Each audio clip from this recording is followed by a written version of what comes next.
capítulo 1, versículo 43 al 51 del Evangelio según San Juan. Los que ya lo tienen, digan un buen amén. ¿Cuántos trajeron Biblia? Abajo el amén, gloria a Dios. Entonces, ¿a qué vino?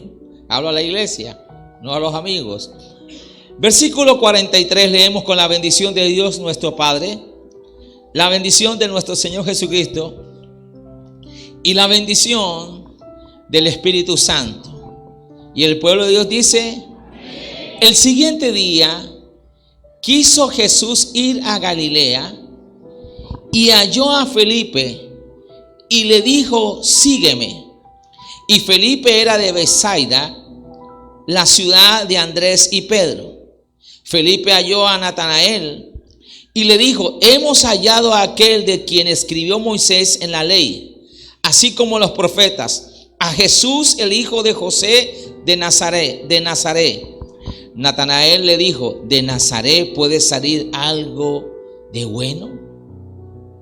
Así algunos dirán: de la central de Don Bosco, de Nueva Esperanza, de Soledad. ¿De Nazaret puede salir algo de bueno? Le dijo Felipe: ven y ve. Cuando Jesús vio a Natanael que se le acercaba, dijo de él: he aquí un verdadero israelita en quien no hay engaño. Le dijo Natanael: ¿de dónde me conoces? Respondió Jesús y le dijo: antes que Felipe te llamara, cuando estabas debajo de la higuera, te vi. Respondió Natanael y le dijo: Rabí, tú eres el Hijo de Dios, tú eres el Rey de Israel. Respondió Jesús y le dijo: porque te dije, te vi debajo de la higuera, ¿crees? Cosas mayores, aleluya, cosas mayores que estas verás. Y le dijo: de cierto os digo, de aquí en adelante veréis el cielo abierto y a los ángeles de Dios que suben y descienden sobre el Hijo del Hombre. Amén y amén. Puede sentarse en esta mañana. Dele un aplauso. No lo amague. Si se lo va a dar, déselo con toda su fuerza. Alabe al Señor. Estamos en la serie Jesús y la predicación del Evangelio del Reino. Pero hoy vamos a iniciar un nuevo tema que hace parte de esta serie. Y el tema de hoy es, para los que toman apuntes, los que están ahí en la transmisión, diga conmigo: me propongo extender el Evangelio del Reino. Dígame: propongo extender el Evangelio del Reino. Una vez más: me propongo extender el Evangelio del Reino. ¿Cuántos se proponen? Solo 4. ¿Cuántos se proponen? Oh, gloria a Dios. Ahora, la palabra proponer significa, en primer lugar, manifestar con razón algo, con razones algo para conocimiento de alguien. Eso significa en primer lugar. Pero en segundo, significa determinar o hacer propósito de ejecutar o no algo. Entonces, proponerse es determinar o hacer propósito de ejecutar o no algo. En la nueva versión internacional, el versículo 43, cuando dice: el siguiente día quiso Jesús ir a Galilea, dice la Reina Valera, que todos, la mayoría tenemos, dice que Jesús se propuso ir a Galilea. Ahora, quiere decir que el Señor se determinó, tenía un propósito de ¿qué? De ir a Galilea. Y en Galilea halló a Felipe y lo llamó, le dijo: Felipe, sígueme. O sea, Jesús comienza el discipulado. No solo comienza la predicación, sino que comienza el discipulado. O sea, la predicación va acompañada de discipulado. Eso nos lleva a que, hermano, una gran verdad, que si nuestra predicación del evangelio no tiene el propósito, la determinación de hacer discípulos, es una predicación incompleta. Y escuche, y es una predicación vana. O sea, es una predicación vacía, engañosa. Simplemente está cumpliendo algo por cumplirlo, pero sin un objetivo claro.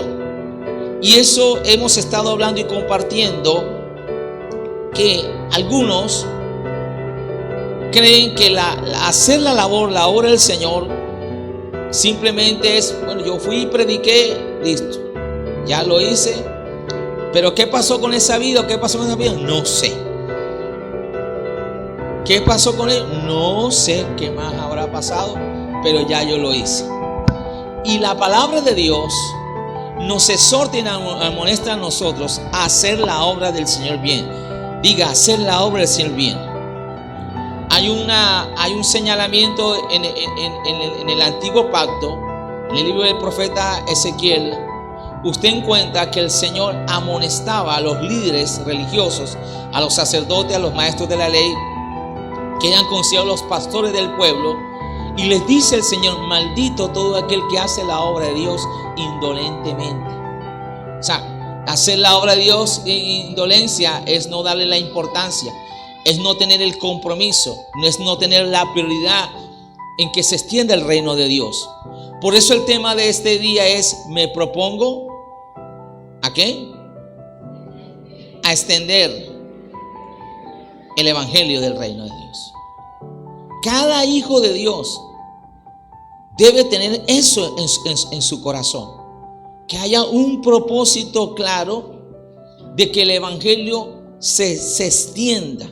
Ahora, ¿qué trajo como resultado que Jesús se propuso ir a Galilea?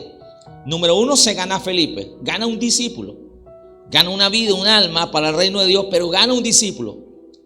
Ese discípulo, Felipe obedece el llamado del Señor, y después Felipe va, que era de Bethsaida, va de la ciudad de Andrés y Pedro, donde ellos también eran. Felipe halla a Natanael y se lo gana para el Señor. O sea, se empieza a cumplir el mandato que todavía no les había sido dado, porque Jesús no había muerto y no había resucitado. Pero ya estaban cumpliendo un mandato que es dado por el Señor para toda la iglesia, de ir y hacer discípulos a todas las naciones. ¿Cuál es el mensaje de Felipe? Versículo 45. Felipe halló a Natanael y le dijo: hemos hallado aquel de quien escribió Moisés en la ley, así como los profetas, Jesús, el hijo de José de Nazaret. Natanael pone en duda de que pueda salir algo bueno en Nazaret, pero ¿cuál es la respuesta de Felipe? Ven y ve. Y cuando Natanael tiene encuentro con el Señor, él también cree y se convierte. Ahora, ¿a quién Dios usó? A Felipe. Oído, atento a la palabra. Ahora vamos a encontrar ese Felipe. Vaya conmigo al libro de los Hechos, capítulo 8. Un Felipe que pasa por el proceso de discipulado durante más de 3 años con Jesús. Ya Jesús no está en el libro de los Hechos hablando físicamente, pero sí por medio del Espíritu Santo. Y ahora un Felipe lleno del Espíritu Santo. Hechos capítulo 8, versículo 26. Un ángel del Señor habló a Felipe diciendo: levántate y ve hacia el sur por el camino que desciende de Jerusalén a Gaza, el cual es desierto. Entonces él se levantó y fue, y sucedió que un etíope, eunuco, funcionario de Candace, reina de los etíopes, el cual estaba sobre todos sus tesoros y había venido a Jerusalén para adorar, y volvía sentado en su carro leyendo el profeta Isaías. Y el Espíritu Santo, Cuando usted cuenta la palabra espíritu con E mayúscula, está hablando del Espíritu de Dios. Y el Espíritu Santo dijo a Felipe, ahora, el Espíritu Santo habla. Diga conmigo, el Espíritu Santo habla. Porque Él es una persona. Él no es una fuerza activa ni una fuerza impersonal, como enseña por ahí una doctrina errónea, una secta. No es como ellos creen o enseñan, que el Espíritu Santo solamente se da en el momento de que algo va a suceder, va a crear, y que es esa fuerza activa. No, es una persona que habla, que oye, que ve, que siente. Escuche bien. Y el Espíritu Santo dijo a Felipe, acércate y júntate a ese carro. Acudiendo Felipe, le oyó que leía al profeta Isaías y dijo, pero ¿entiendes lo que lees? Y él dijo, ¿cómo podré si alguno no me enseñare? Y rogó a Felipe que subiese y se sentara con él. El pasaje de la escritura que leía era este. Hoy nosotros entendemos que es Isaías 53. ¿Cuál era? Isaías 53, versículos 7 al 8. Como oveja a la muerte fue llevado, y como cordero mudo delante del que lo trasquila, así no abrió su boca. En su humillación no se le hizo justicia, mas su generación, ¿quién la contará? Porque fue quitada de la tierra su vida. Versículo 34. Respondiendo el eunuco, dijo a Felipe, te ruego que me digas, ¿de quién dice el profeta esto? ¿De sí mismo o de algún otro? Entonces Felipe, abriendo su boca y comenzando de esta escritura, le anunció el evangelio de Jesús. Me detengo aquí. ¿Por qué el ángel del Señor, que habló a Felipe y le dijo que se levantara y fuese hacia el sur, por el camino que desciende de Jerusalén a Gaza, por qué ese ángel no fue el que le predicó al eunuco? ¿Por qué, escuche bien, por qué el solo leer la escritura no le fue suficiente a este eunuco etíope, o sea, africano, para comprender la verdad del Señor? ¿Por qué se necesitó de Felipe? ¿Por qué Dios envió a Felipe? ¿Por qué no lo hizo Dios mismo? ¿Por qué no lo hizo el ángel? ¿O por qué solo la lectura de la escritura era suficiente? Son preguntas que surgen. ¿Por qué, pastor? Porque algunos dicen, bueno, ¿para qué ir yo? ¿Para qué predicar? ¿Para qué discipular? Que lo haga otro, que lo haga el Señor, que lo haga un ángel. Pues Dios usa hombres, porque la Biblia dice, hemos estado aprendiendo, la primera carta de los Corintios, capítulo 1, dice el versículo 21, la parte B, que a Dios le ha placido salvar a los creyentes por la locura de la predicación del evangelio. ¿Cuál es el medio para Dios salvar a los que creen? Por la locura de la predicación del evangelio. Locura para los que se pierden, pero poder de Dios para los que hemos creído. Poder de Dios para los que se creen. Amén. Para los que creen en el evangelio del Señor. Amén. Alabe a Dios en esta mañana. Ahora, ¿cuál es el punto? Dios usa instrumentos, Dios usa hombres. Porque la Biblia enseña, el apóstol Pedro dice que aún los mismos ángeles anhelan predicar, pero no les es permitido, porque el ministerio de la predicación le ha sido entregado a la iglesia. Escuche bien. Es más, ese ministerio se llama el ministerio de la reconciliación, que Dios lo usa a usted, hermano mío, para reconciliar al hombre con Dios a través del evangelio de nuestro Señor Jesucristo. Ahora, ¿cuál es el resultado de esto? Vuelva conmigo a Hechos capítulo 8. Dice que después de Felipe abrir su boca y comienza desde la escritura, le anuncia el evangelio de Jesús. ¿Cuál es el efecto? ¿Cuál es el resultado? Versículo 36. Y yendo por el camino, llegaron a cierta agua, y dijo el eunuco: aquí hay agua, ¿qué impide que yo sea bautizado? Y me hago una pregunta, y quiero que la reflexione. A veces somos expertos para juzgar y condenar a la gente. Es que es borracho, es que mira cómo está en la prostitución, mira cómo está en el alcohólico, mira que es un bandido, mira que no sé qué. Pregunto, ¿usted le ha predicado? ¿Ha orado por él? ¿Se ha propuesto que su cuadra todos se conviertan en el Señor? ¿Se ha propuesto que en la empresa todos conozcan del Señor? Esto es muy antipopular hoy. ¿Se ha propuesto que toda su familia conozca del Señor? ¿Aló? A veces había un pensamiento que cuando alguien se convertía a la fe, alguien se convertía al Señor, como que se olvidaba de la familia. Y se olvidan de un principio que esta iglesia tiene dentro de su visión. Somos una iglesia con una visión familiar y generacional. Escuche bien. Oído. Nosotros creemos en el principio de la familia que Dios estableció. Amén, hermanos. Noé fue el predicador más exitoso del antiguo pacto. Pastor, pero duró 120 años predicando y nadie más le creyó. Pero lo más importante, le creyó su familia. Y su esposa y sus hijos le ayudaron a construir el arca. Oído a esto.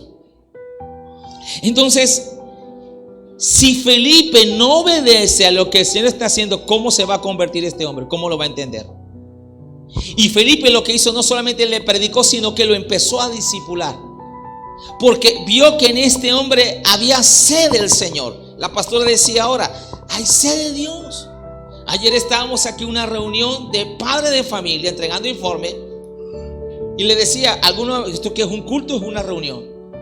Y si decide a la gente, levante las manos, la gente estaba levantando las manos mientras alababa a Dios. Y escuche, y a veces más que muchos creyentes. Oído esto. Y aunque se da una corta reflexión de la palabra en pocos minutos, uno ve la gente atenta a la escritura, atento al mensaje de Dios. Ahora, ¿por qué el eunuco da el paso de bautizarse? Porque hay alguien que se ha propuesto a extender el evangelio.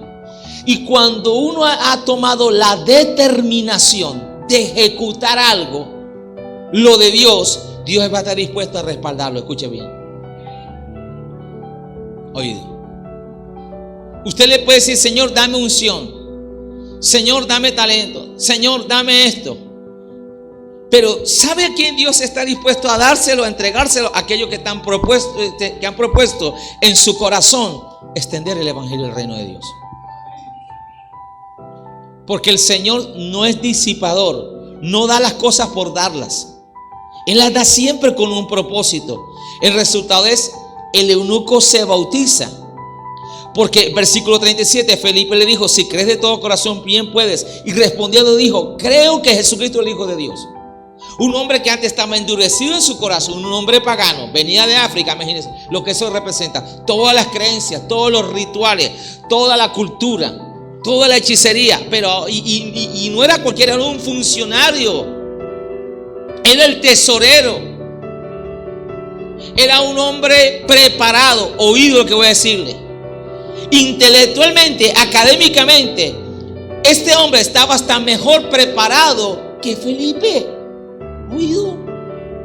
Pero este hombre, con toda su preparación, con todo su intelecto, no entendía lo que la escritura le decía, lo que él estaba leyendo. Y entonces Dios usó un instrumento, un hombre de Dios. Ahora, ¿quién era Felipe? Era un evangelista.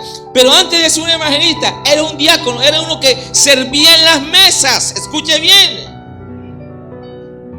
Pero ahora este hombre Dios lo está usando para alcanzar a este intelectual, para alcanzar a este funcionario de gobierno. Y más que esto, alcanzar una alma que estaba perdida, pero que ahora está convirtiéndose al Señor. Y como muestra de eso, está dando el paso de fe y de obediencia a través del bautismo en agua. ¡Ay, santo Dios! ¡Alaba al Señor! Ahora, ¿qué sucede? Que ahora se devuelve un africano, un etíope, a su nación a su tierra, convertido. Oído.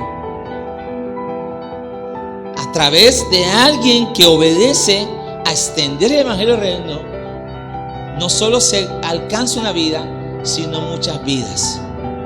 Porque este eunuco, yo me imagino que llegó a su ciudad, llegó a su tierra, llegó a su nación, convertido, transformado por el mensaje del evangelio de Cristo y siendo luz ahora en medio de la oscuridad. Amén, iglesia. Ahora, vaya conmigo a algo más. Acompáñeme a la segunda carta de los Corintios. Quiero enseñarle unas verdades más que sé que va a bendecir su vida cuando hablamos de proponer a extender el evangelio del reino de Dios. Capítulo 9, versículo 7.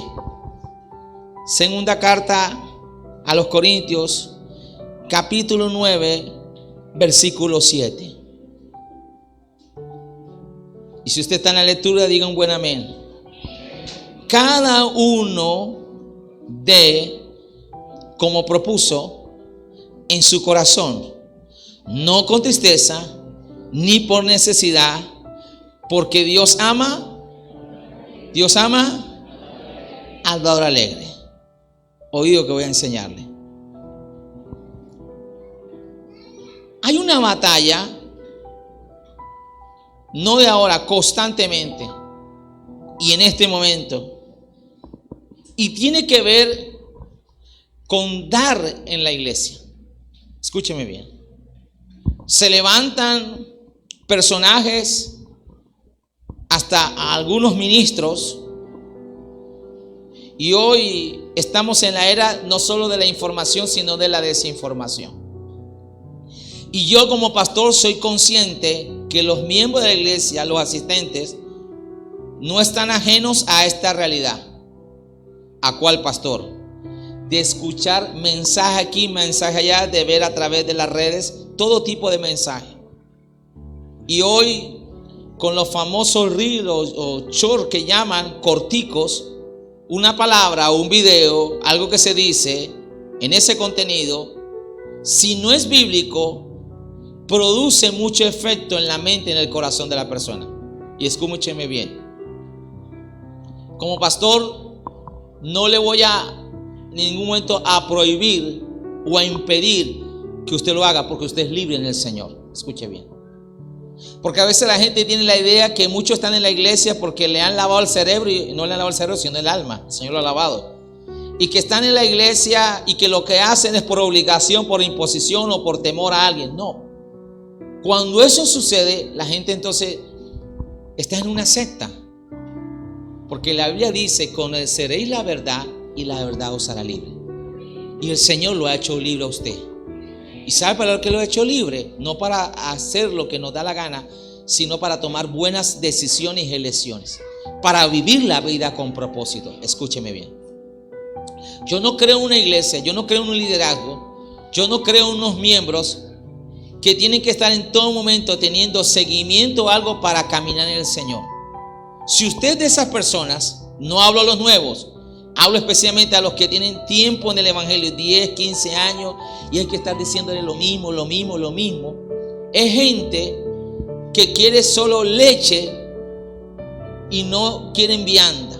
Es como cuando usted al bebé no le puede dar sopa de mondongo, lo va a enfermar, lo puede indigestar, no está preparado. Hace días escuchaba, sin querer, queriendo, no sin querer, iba por una de las calles de la ciudad y bajé el vidrio del vehículo y escuché una mamá que le decía a otra: mira, yo ya a mi bebé de 3 meses ya le doy mondongo, lo doy esto. Y si yo me iba a decir: señora, usted le está tirando el estómago y está bien gordito, está bien firme. O sea, yo dije, lo que es la ignorancia, el desconocimiento. Pues si usted le pregunta al pediatra, usted le pregunta al experto, el estómago de esa criatura no está preparada para recibir ese tipo de alimento.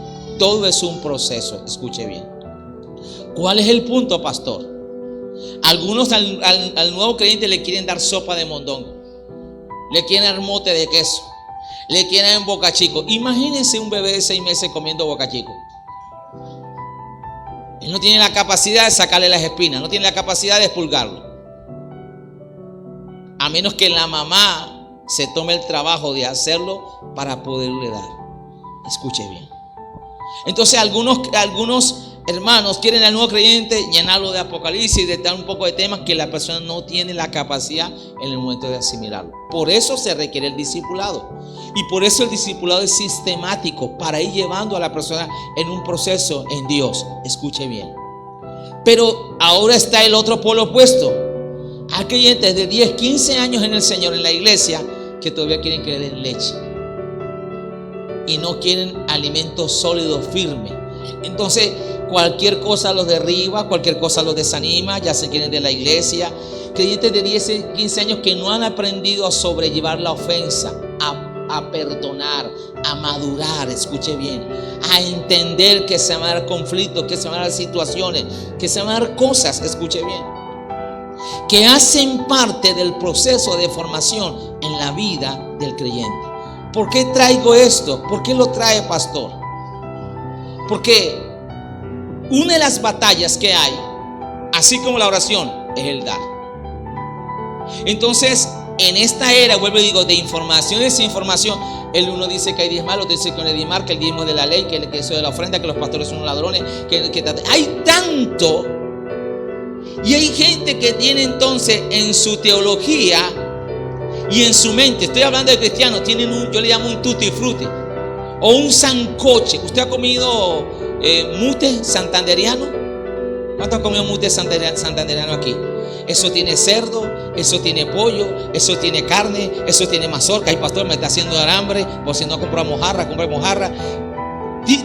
Hermano, y es sabroso, pero es pesado. Y si su estómago no está en la capacidad, hermano, vea, y tiene buena caloría, tiene buena grasa, escuchen, buen colesterol, sabroso que es, escuche bien.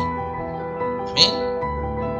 Entonces hay creyentes que tienen una mezcla, tienen de todo y le creen más a lo que el uno está diciendo que a lo que la Biblia enseña, número uno, y a lo que su pastor, su iglesia le está enseñando a la luz de la palabra. Oído. Entonces hay muchas posturas, hay muchos puntos de vista, y quiero que entendamos esto. ¿Por qué el Espíritu Santo pone a Pablo que dice cada uno dé como propuso en su corazón? Está hablando de qué? Del dar. Diga conmigo, está hablando del dar. Ahora, durante cientos de años, desde que la iglesia se originó, la iglesia del Señor tiene más de 2000 años de haber sido establecida por el Señor aquí en la iglesia. Se originó en el corazón de Él. La iglesia ha practicado algo que es la recolección o el tomar los diezmos, las ofrendas e incluso las primicias. Ahora, ¿para qué ha servido eso? Ha servido para el sostenimiento de las iglesias locales. Escúcheme bien. Ha servido para que la iglesia pueda hacer su misión aquí en la tierra. ¿Y cuál es la misión? Ir a hacer discípulos. ¿Cuál es la misión? Extender el evangelio del reino de Dios. Y también ha servido para ayudar a los más necesitados. Escuche bien. Ha servido para ayudar y sostener a aquellos que están de tiempo completo o de tiempo parcial en el ministerio de la iglesia. Porque la Biblia dice que el obrero es digno de su salario. Amén. Y la Biblia dice que los que trabajan en predicar y enseñar, eso es donde está, pastor, 1 de Timoteo capítulo 5, sean tenidos en doble honor. Y dice, no pondrás bozal al buey que trilla. Imagínense que los bueyes, bueno, hoy gracias a Dios, al avance de la tecnología, de la ciencia y todo, pero en la antigüedad todavía en algunos lugares lo practican. Los bueyes son unos animales que tienen fuerza y los han usado para arar la tierra. Imagínense un buey con un bozal y usted le quiere dar de comer. ¿Cómo le va a dar? Es como cuando alguien está enfermo. Yo no sé, a mí me parece eso, me parece un insulto. Cuando alguien está enfermo y de pronto no puede comer, no puede tragar, tiene problemas en el estómago, es cuando la gente se presenta al hospital, a la clínica y le lleva de todo tipo de comida. A mí me parece es una maldad. Pero cuando está sano ni se acuerdan de llevarle algo. ¿Aló? Es como cuando usted le va a dar algo dulce a alguien que es diabético. Eso es una maldad. Alguien que no puede tolerar el colesterol y usted le va a dar eso.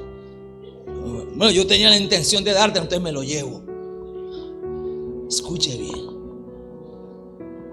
Pues la Biblia es clara en esto. Ahora, la iglesia cristiana ha practicado esto desde sus comienzos. Y como le digo, hay muchas posturas.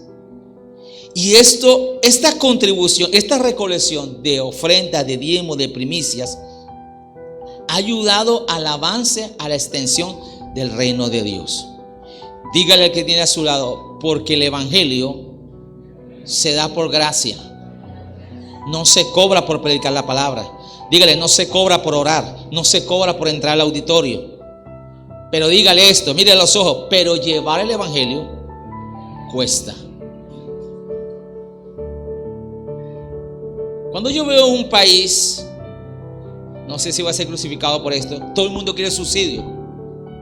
Subsidio para esto, subsidio para otro. Y no digo que no haya que dar subsidios, pero ¿quién quiere trabajar? ¿Quién quiere producir? Y el Estado, entiéndalo hermano, el Estado no es un productor de riquezas. El Estado es un administrador. Quien produce riquezas son las empresas. Quien produce riquezas es usted con el emprendimiento. Quien produce riqueza es usted que sale a vender boli, que sale ahí a la albañilería, que sale ahí a emprender su negocio, que sale ahí a trabajar en la empresa. Usted es el que está produciendo riqueza. Y el Estado cobra un impuesto. ¿Para qué? Para poderse sostener. Ahora, todo el mundo quiere subsidio. Todo el mundo quiere que se lo regalen. Casi todo el mundo quiere que se lo regalen. Pero pocos son los que producen. La energía, le pongo un ejemplo, la energía que gente no paga por la razón que sea. ¿A quién usted cree que se la ponen a pagar? A los que pagamos. Porque la empresa no va a perder. Pastor, ¿por qué trae esto? Porque mucha gente, aún profesando ser cristiana, las veo en las redes, ataca el principio del dar. Ataca la doctrina del dar ahora. Y tienen muchas posturas. Y le voy a hablar de algunas de ellas. Algunas de esas posturas que tienen. Y es que eso era para la ley. Ya no estamos en la ley. En la Biblia, en el nuevo pacto, usted no encuentra de que hable de que haya que diezmar. Eso era la ley. Pues si usted entiende el punto de vista de la hermenéutica es la ciencia de la interpretación de la escritura. Y los que han hecho instituto bíblico aquí saben lo que estoy hablando. Y creo que todo predicador y todo ministro y todo cristiano debe aprender acerca de la hermenéutica. ¿Por qué? Porque cuando no se tiene claro la regla de la hermenéutica es cuando se cae en el sectarismo, es cuando se cae en las falsas doctrinas, es cuando se cae en el error y se comienza a enseñar, a predicar lo que la Biblia no enseña. Ahora, desde el punto de vista de la hermenéutica, la discusión que hay acerca de que si está en la ley o no, o que si es norma en el Nuevo Testamento, todo eso a la luz de la hermenéutica pasa a segundo plano. ¿Por qué pasa a segundo plano, pastor? Porque se aplica un principio exegético. ¿Qué es el principio exegético? La exégesis trata, ¿de qué trata la exégesis, pastor? De que con qué se come eso. ¿Quién es esa señora? ¿O quién es ese señor exégesis? ¿Dónde está exégesis? ¿Dónde está el hermano exégesis? Yo creo que no vino. Pues la exégesis bíblica, ¿qué es, pastor?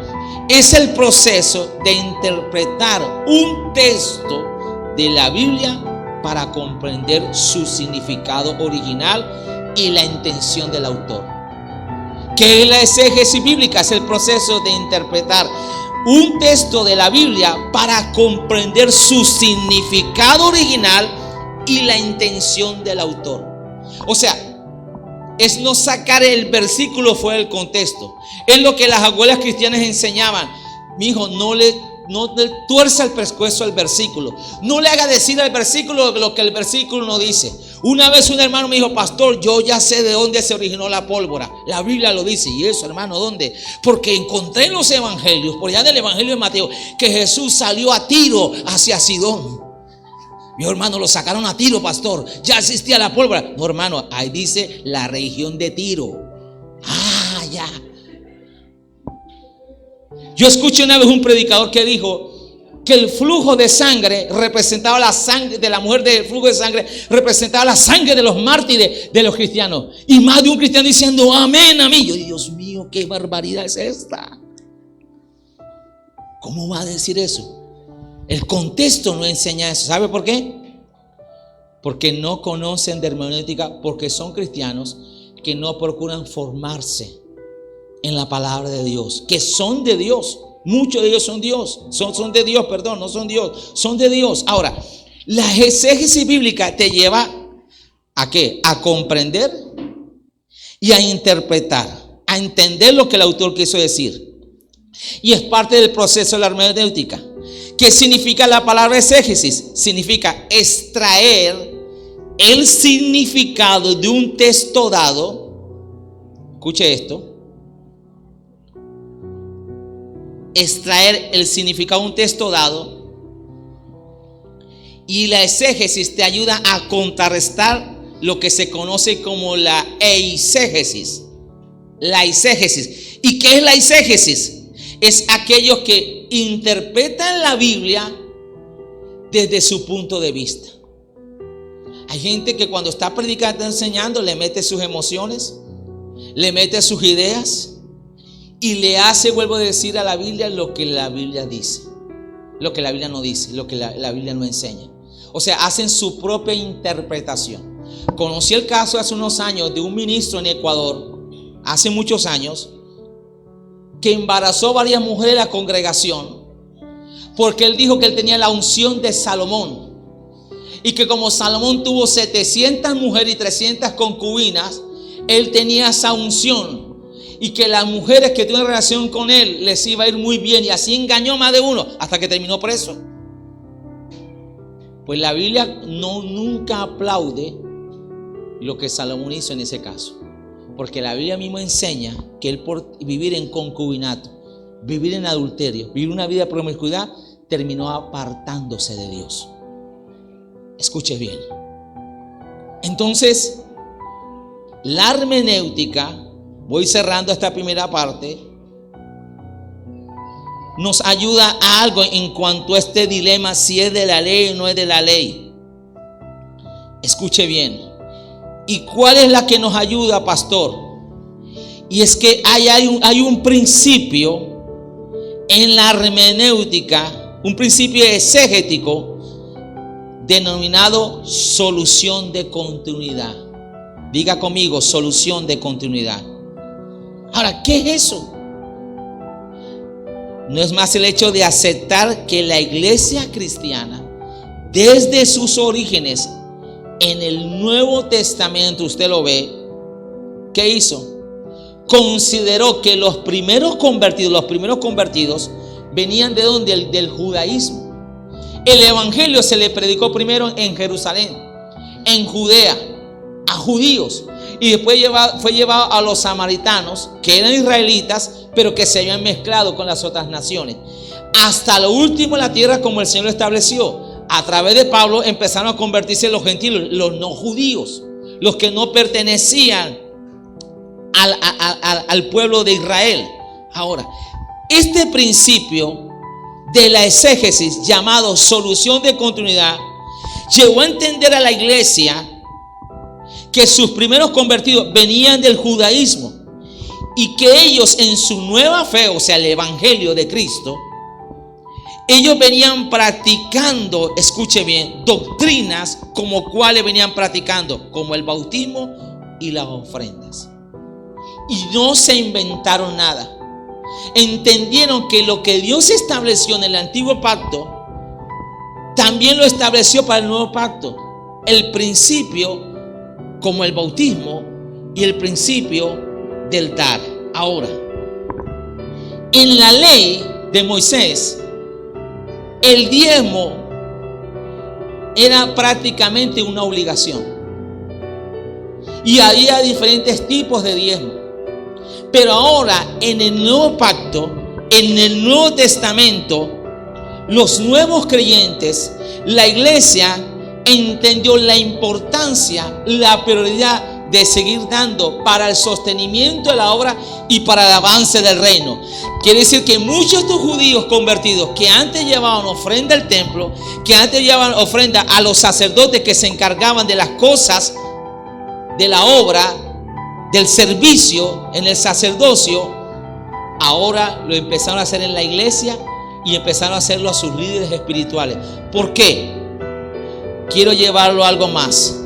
Cuando la Biblia dice cada uno dé como propuso en su corazón. Oído lo que voy a decir. El dar en la iglesia no debe ser algo que debe suceder en el culto. Escúcheme bien lo que voy a decir. La palabra proponer dice cada uno dé como propuso. Esa palabra propuso está en tiempo pasado. No está en tiempo presente ni en tiempo futuro. ¿Qué quiere decir? Que antes de yo venir al culto, ya yo propuse que voy a dar. Oído. Y cuando yo tengo eso claro, me libro de ser manipulado. Me libro de moverme por las emociones. Porque la música de fondo, porque el predicador está soltando una palabra que te mueve, ¿cierto? Y como dicen hoy, suéltala, pastor. Uy, me estremece, uy, me eriza, uy, santo Dios. Y yo creo en el mover del Espíritu Santo. Pero a veces tenemos a muchos cristianos convencidos y no convertidos, que no están caminando por convicción de fe, por lo que la palabra les enseña, sino que están caminando porque alguien los está persuadiendo, porque alguien los está coaccionando, porque alguien los está manipulando. Y por eso muchos los estafan y los roban. Es como el hombre que se deja llevar por la apariencia. Uy, esa mujer sí está buena, está linda, y la mía que está más fea, ya está arrugada, ¿cierto? ¿Y yo con qué me casé? Y cree que esa, y lo que no sabe que es una diabla ahí disfrazada que le va a acabar el matrimonio, le va a quitar todo, le va a quitar hasta los pelos, los pocos que le quedan. Oído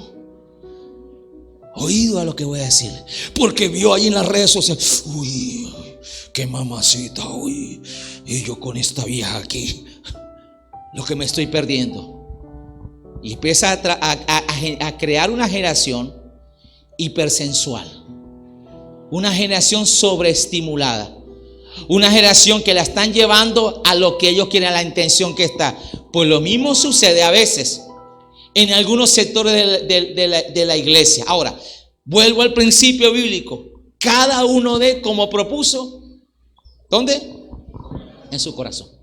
Pues la iglesia cristiana entendió que más que ley, si era normativo o no, entendió un principio. ¿Cuál principio? Hechos 20:35. ¿Cuál es ese principio de Hechos 20:35, pastor? ¿Cuántos están aquí esta mañana? Me encantan cuando están en silencio en la palabra, porque sé que la palabra de Dios está llegando y usted está ahí digiriéndola. Qué bueno.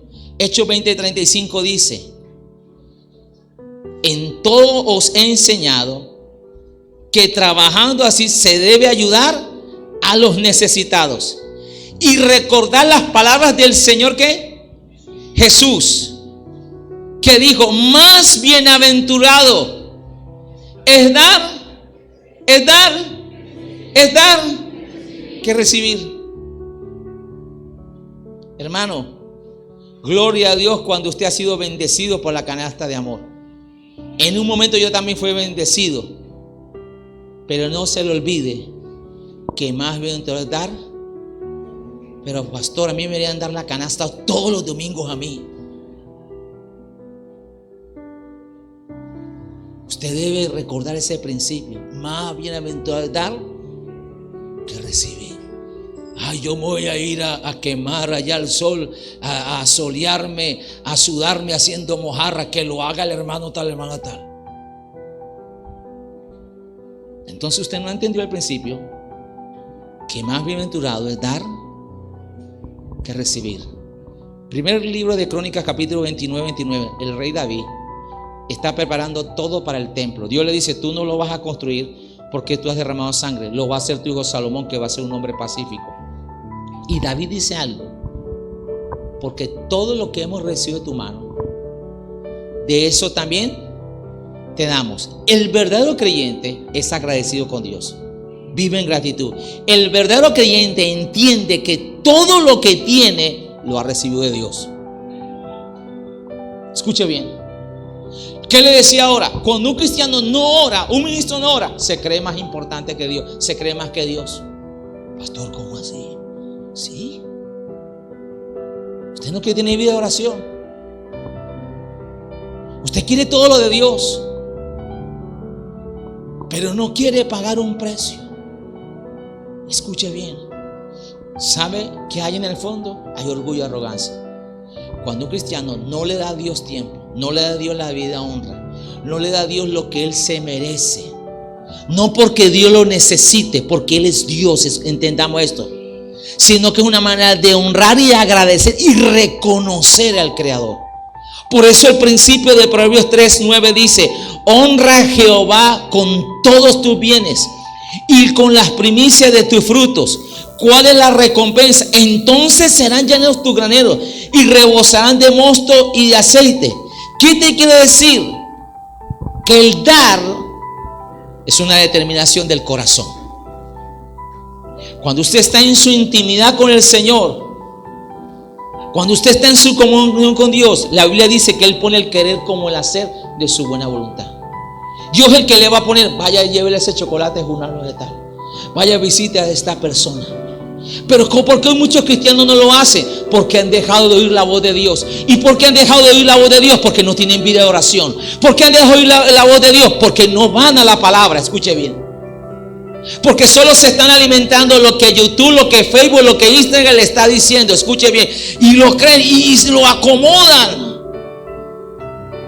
Muchos quisieran arrancarle páginas a la Biblia. Aló.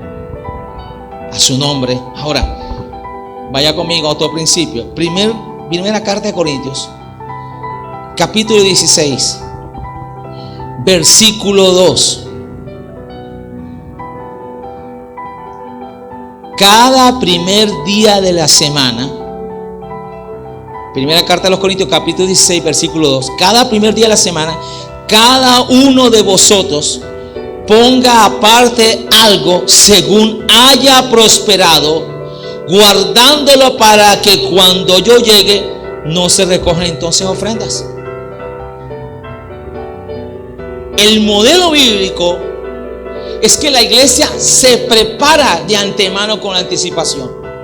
Cuando hay el deseo del dar, y le voy a poner un ejemplo, vamos celebrando el mes de la madre, ¿cierto? Y usted no llega: ay, mamá, yo quería invitarla a usted a comer, de verdad, pero es que no me pagaron, mamá. Vea, mamá, yo la quería ir a visitar, pero es que usted sabe, yo vivo tan ocupado. Pero cuando la vieja muere, quieren comprar el mejor ramo, el mejor, y llorar hasta decir no más. Que yo a los que más gritan en el cementerio me tengo que contener. Porque a veces esos que lloran tanto, no era eso. Están llorando de remordimiento, de que no hicieron en vida lo que tenían que hacer. Mire, cuando uno quiere honrar a su mamá, así uno no gane mucho, un dibujo te haces, algo te crea, es el detalle, es el valor que hay. Pero esa excusa, perdóname la expresión, tan pendeja. Yo tenía ganas. Pero tú sabes, mamá, que no tengo. Y las mamás que hay mamás que son alcahuetas: ay, pobrecito mi hijo.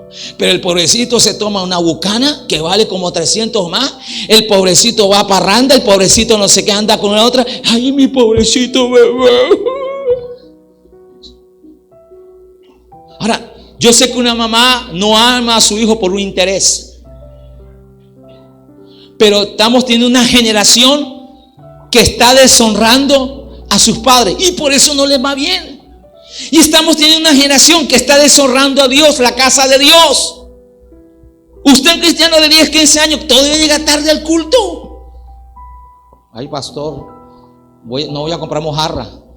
Problema suyo. La iglesia va a avanzar con usted o sin usted, porque la obra es del Señor. Escuche bien. Y después usted quiere que el culto se acabe rápido porque tiene afán. Y usted dijo: Dios, yo estoy aquí. Le está dando usted al Señor lo que merece.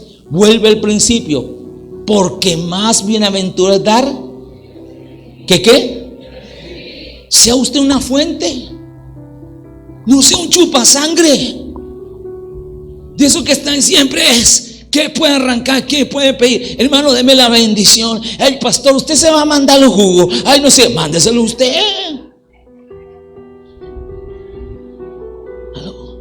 Yo dejé andar con un ministro de Dios, muy amigo mío, muy apreciado, y lo bendigo y lo quiero, porque siempre que nos reuníamos los pastores y ministros, él nunca tenía, y siempre sacaba y decía: hoy solo tengo 12,000 pesos. Y viajaba a diferentes países y hablaba de prosperidad en la iglesia. Le dije: hermano, perdóneme, pero usted no tiene autoridad para hablar de eso. Usted está predicando a la iglesia algo falso. Usted no me está preguntando a mí, yo no tengo por qué decírselo. Si yo doy mi diezmo y mis ofrendas, si bendigo o no bendigo esta casa, si bendigo o no bendigo el concilio, yo aprendí un principio de Dios. Entonces entendamos por qué a algunos les va bien y por qué a otros no. Porque unos avanzan en su economía y otros no avanzan. Ahora, el dar, sáquese de su mente que es un trueque. Porque entonces la gente está: Dios, yo te doy, tú me das. Y cuando la gente está así, tiene una mentalidad de miseria, de escasez, de pobreza. Y lamentablemente hay predicadores enseñando eso. Escuche bien: no dé la ofrenda que suene, sin vergüenza. Solo son válidos los días 100,000. La viuda dio lo que tenía, porque la viuda lo entendió. Los ricos daban de lo que les sobraba. Yo creo que esta iglesia, y discúlpeme, aquí no tendrían que estar los hermanos: faltan 2 mojarras, 3 mojarras. No, aquí tendría que usted estar: he vendido 10, he vendido 20. Es más, usted va a decir: yo no voy a comprar mojarras, yo voy a sembrar en el reino de Dios. Escuche bien, amén. Voy a evitarle a mis hermanos la sudada, la quemada, la trasnochada. Bendito sea el nombre del Señor, porque esto no es de 4, esto no es de 5. Esto es un asunto de todos nosotros como hijos de Dios. Yo no sé si usted va a alabar al Señor, alabado sea el nombre de Jesús, pero alguien lo tiene que decir. Alguien lo tiene que decir en su casa. Usted está ahí, le pongo el ejemplo: usted en su casa va a traer, llevemos la casa física. Usted trabaja y no compra ni un pan, no compra la mantequilla, no paga ni el servicio del gas, que es lo más económico, pero acaba con todo lo que está en nevera. Derrocha agua, derrocha luz, haga y deshace. Y el pobre viejo y la pobre vieja dándole. Y usted ahí: ay, mi nené, mi nena de 40, de 45, Dios mío, todavía haciendo carga. Aló. Entonces, si uno está trabajando, pues coja una brocha y pinte las paredes de su casa, coja la escoba y barra, limpia, haga algo, gánese. Aló. Ay, por eso es que me gusta el gobierno del cambio. ¿Usted cree que es justo que le estén pagando más de un delincuente, mientras la gente trabajadora, la gente que está emprendiendo, la gente que está generando riqueza, la gente que está generando empleo, es la gente que realmente necesita que se le ayude? Escuche bien, a su nombre. Y usted no puede ser en la iglesia, se lo digo en amor del Señor, usted no puede ser un holgazán espiritual. Usted tiene que decir: pastor, no estoy trabajando en el momento, pues estoy ganando almas. Estoy viniendo a orar a la iglesia. Estoy viniendo en qué puedo ayudar, en qué puedo contribuir. Amén. Vea, yo honro a este hermano, a mucho hermano Humberto. Él sabe la clave. Cuando él se ha quedado sin empleo, ¿sabe qué él hace? Pastor, ¿qué hay que hacer en la iglesia? Y lo hace con ojo, porque él sabe que inmediatamente, enseguida, ¡pum!, le viene el trabajo. Pero algunos se quedan en la casa rascándose. Voy a ir el domingo para quien me regala la mojarra. Señor, tócalo. Pues el Señor no toca a nadie. Aló. Alabe a Dios si puede alabarlo. A su nombre. Voy cerrando. Mire, cierro este principio. Vuelva conmigo a 2 Corintios capítulo 9. Cada uno de, versículo 7, cada uno de, como propuso en su corazón. ¿Qué has propuesto en tu corazón? Incluso antes de que llegue el salario. Has propuesto en tu corazón, antes de emprender ese negocio. Yo soy de los que creo, mire, usted no me va preguntando. Yo a veces doy sin que me llegue. Porque doy en gratitud, no solo en fe, sino en gratitud. No, la cultura de este mundo acostumbra a dar gracias cuando te hacen el favor o te hacen el trabajo. Pues uno debe acostumbrarse a dar gracias. Mis hijos a veces me dicen, papi, pero ¿por qué tú das tanta gracia en el restaurante? Pues yo le digo, porque uno tiene que ser agradecido. ¿Todavía no te han servido la comida? Yo doy gracias por la labor que esa persona está haciendo, por esa persona que está ahí. Y yo creo que cuando nosotros realmente amamos a Dios, le damos hasta anticipadamente. Es lo que la Biblia está enseñando. Cada uno de como propuso en su corazón. Pero dice algo, préstele atención, no con tristeza, ni por ahí es que me va a faltar. No dé.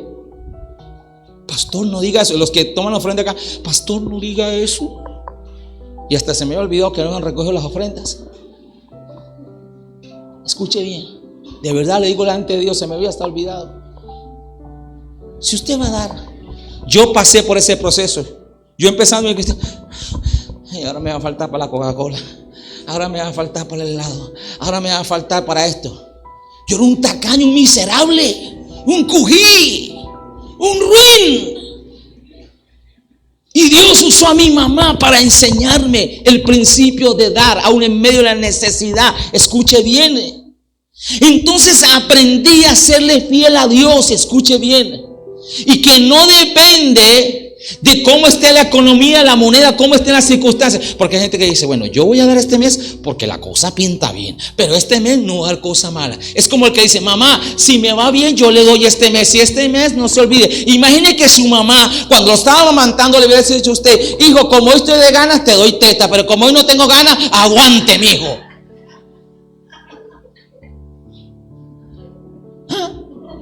¿Cuántos padres no se tuvieron que levantar de noche, trasnocharse en la clínica, hospital, porque usted le dio una enfermedad? Mi mamá se puso flaca cuando yo casi me muero. Escuche bien, no des por tristeza. Mamá, le estoy pagando la cuenta del día de madre, pero si usted supiera, en la casa me está faltando el arroz, la cosa la tengo llevada. ¿Usted cree que su mamá se va a comer esa comida con gusto? Y usted no sea esa mamá, ay, pobrecito mi hijo que me invitó con tanto esfuerzo. No, él se está ganando una bendición de honrarla a usted por lo menos una vez al año. Le estoy adelantando la prédica del Día de Madres, porque de pronto ni predico yo el próximo domingo. Escuche bien. Ay, pobrecito mi hijo, ay, mi pelado. Y algunos pastores tienen una iglesia que no avanza porque la tienen en esa mentalidad. Y yo sé que me pueden crucificar por esto. Ay, pobrecito, ay, no tiene para el campamento. Pero usted lo ve allá comiendo hamburguesa, comiendo pizza los fines de semana, yendo a ver el Junior, pero no tiene para el campamento. El sinvergüenza ese. Pues trabaje tú un año y ahorre. Amén. Y por eso es que esta iglesia ha sido bendecida por el Señor, porque la hemos enseñado en ese principio. Porque no hemos limitado que porque es la central, que porque es Don Bosco, que porque vive el Peterete, el Chompira. No, el Dios que nosotros tenemos es grande y es poderoso y es soberano para abrir puertas de bendición, porque Él abre la ventana de los cielos y derrama bendición hasta que sobreabunde. Él es Dios. Entonces, aguánteme un poquito más, ya voy a orar. No por tristeza. Le digo, hermano, delante de Dios, y le digo porque le creo a Dios, no dé una ofrenda en esta casa con tristeza. No venga a servir con tristeza. Ay, pastor, usted no sabe, yo vine hoy aquí al altar de oración, pero usted no sabe por dónde yo estoy pasando. Eso cuéntaselo a Dios. Hoy es una consejería. Ay, pastor, yo vine aquí, pero usted no sabe, no tengo ni para el bus para devolverme.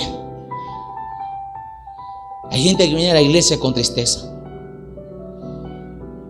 que le dan a Dios con tristeza, que sirven a Dios con tristeza. Y Dios no se agrada de eso, porque dice la Escritura: no con tristeza, ni por necesidad. No te relaciones desde la necesidad. No digas que no tienes, más bien Dios me falta, pero sí tienes. Porque mi Dios suplirá no a los que no tienen, dice la palabra. La palabra no dice eso.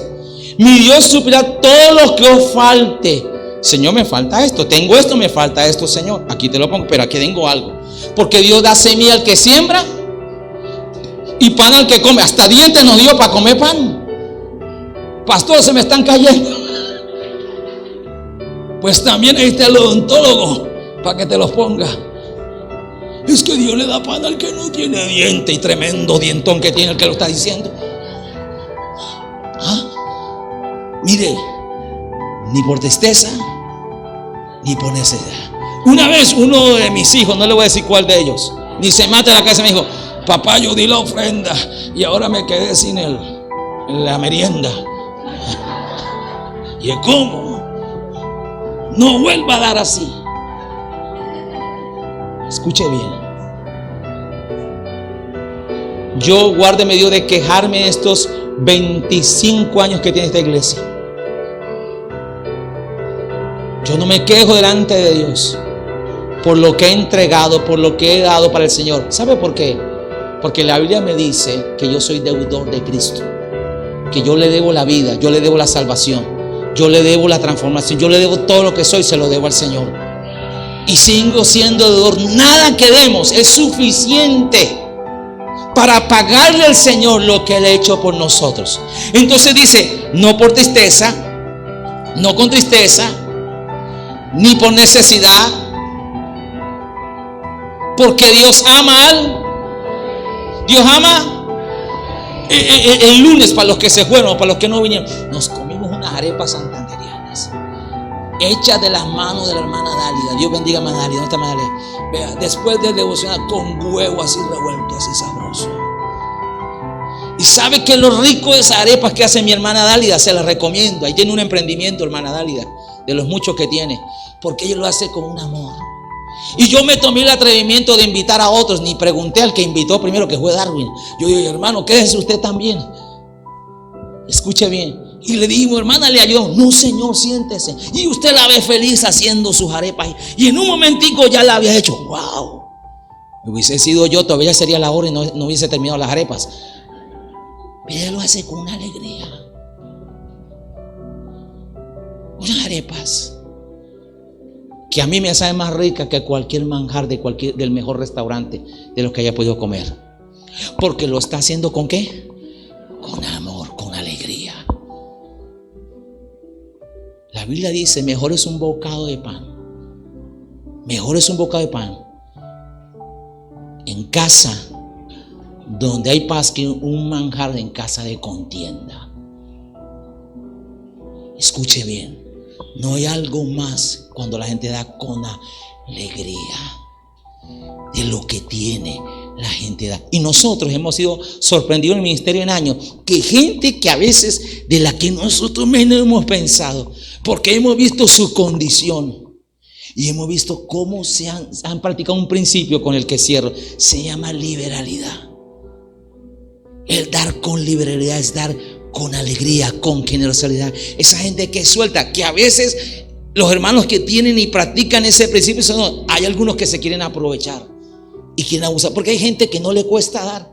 Hay gente que es feliz dando, ayudando, contribuyendo, acompañando. Entonces el que es sinvergüenza dice: vayamos donde el hermano tal, que se invita a comer todos los días.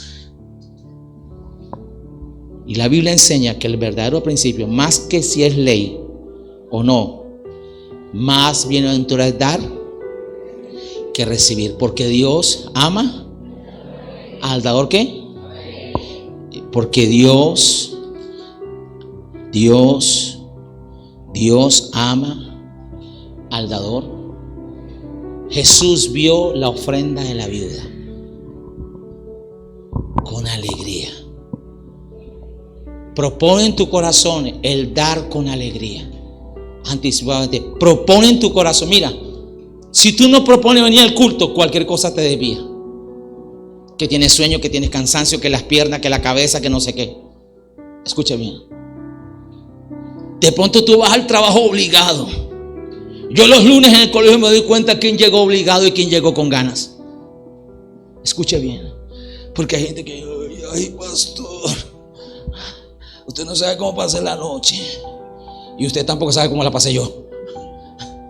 Pero aquí estoy, dándole a Dios gracias. Porque me da la oportunidad, un día más, de usar los talentos que Él me ha dado. Colóquese sobre sus pies esta mañana y bríndele al Señor su mejor alabanza. Padre, te doy gracias. Levante sus manos. Los hermanos encargados de tomar ofrendas y diezmos. Y sabe Dios que no lo hice.